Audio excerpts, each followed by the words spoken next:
Hello guys, ang question for the day, how to upgrade your limit in GCash to 500,000. So yun lang guys, kasi laging maraming nagtatanong sa akin. So yun nga guys, open natin ang GCash apps. Then as you can see dun sa GSave, dati kasi guys, nag-open ka lang ng GSave, automatic yun, magiging 3 days, 3 working days nag-i-increase na siya sa million. So ngayon hindi. So ngayon punta tayo sa profile, then profile limits. Ayan, then yun nga, mag-cash in tayo, local banks. So dapat ngayon meron na kayong local banks na isa dyan.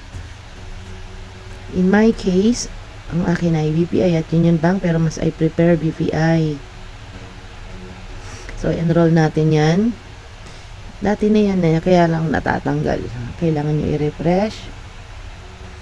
So, ilagay ang username at password. Yan ay para lang sa mga merong BPI account. So, makaka-receive tayo ng OTP. Enter natin dyan. Then, submit. So, yan na. Successful. Hindi natatapos dun guys. Kailangan ulit natin i-cash in.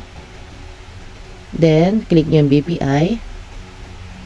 Then, type the amount. Kahit 5 pesos lang guys, pwede. Piliin nyo yung account dahil ako ay dalawang account.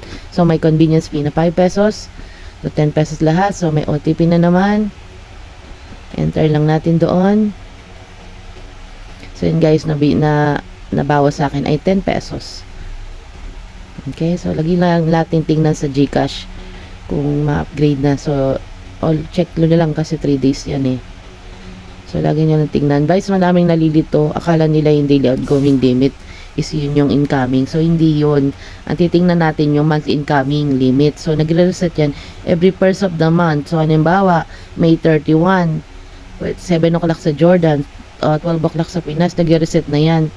Doon pa lang pwedeng makapag-transfer kasi marami nga nagkakamali, nagpapadala, hindi na monitor yung limit nila.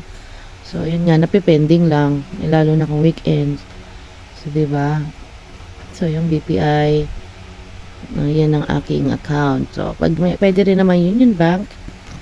Pero, yun nga, aking mas ginusto ko ang BPI. So, mga 3 days yan, ha? So, yun lang. Salamat.